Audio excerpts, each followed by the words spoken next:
Hello ka-vlog! Welcome back to our channel. This is Aubrey. And I'm Jun Ray. Yes, and today sama namin kayo sa aming a day na life of as if you care. So, hindi, sama namin kayo kasi lalabas kami dahil meron kaming inaasikaso. Meron kaming event bukas. So, sa gitna ng pandemya, meron kaming isang kasal. Although marami dapat kami, kaya lang yung iba syempre nag-cancel. Yeah. At eto ay hindi na nila ma-cancel kasi nanghinayang na sila sa mga nagastos. At naiintindihan ko naman. So rin nila siguro matuloy na rin yung kasal nila. So, kasi tagal na rin naman ng plano talaga itong wedding natin. Papunta kami ngayon sa reception namin dun sa Olive's Cafe. Yeah. Check muna namin yung venue para maplano kung ano yung mga gagawin. Yan. So today is Monday and matraffic nga. Tawa si Junel. Samahan nyo kami today para makita nyo unang event namin ng itong pandemic. So gusto rin namin ma-assess kung para sa mga next na events pa, how it goes. Yeah. Magbabalak magpakasal dyan. I hope you can. So, see you. Okay, kwentuhan lang tayo today.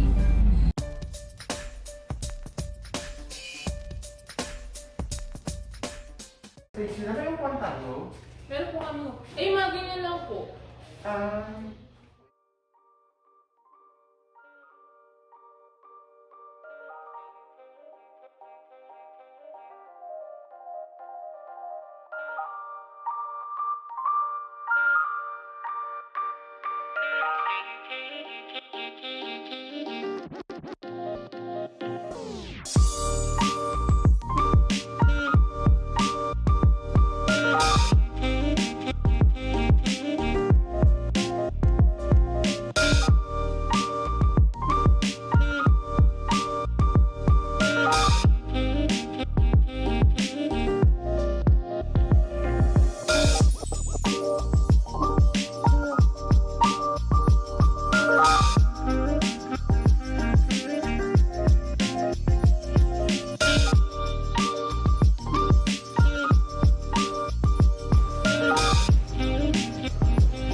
Mag-iisa niya lang.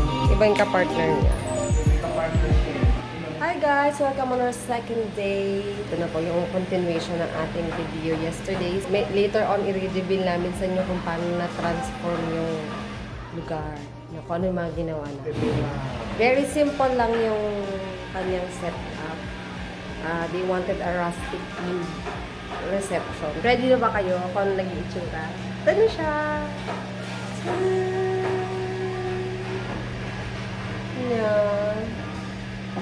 Yan na. Finish na. So, ito yung kanilang, ito yung harapan. Yung pwesto ng couple. Yan. Siya, libot ko kayo.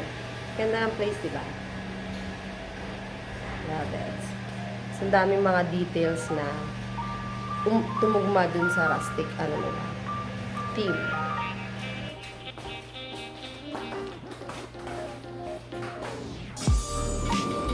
Hi ate, welcome to our vlog.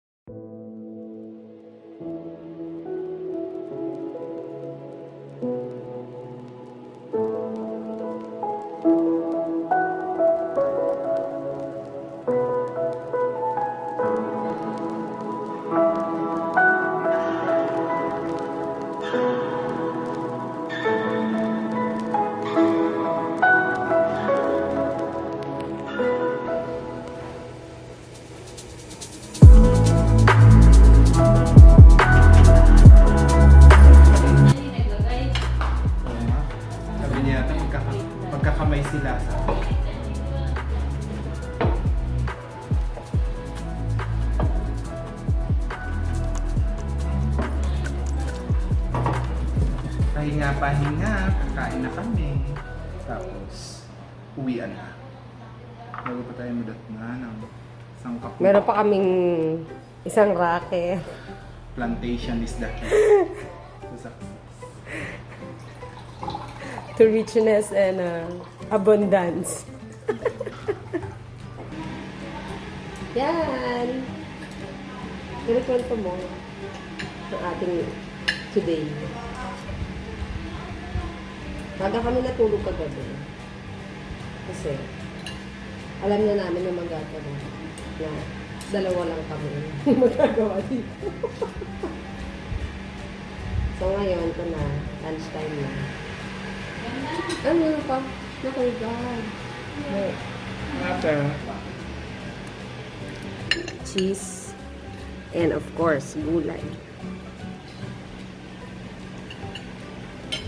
Sayang at wala si mother. Bakit ako?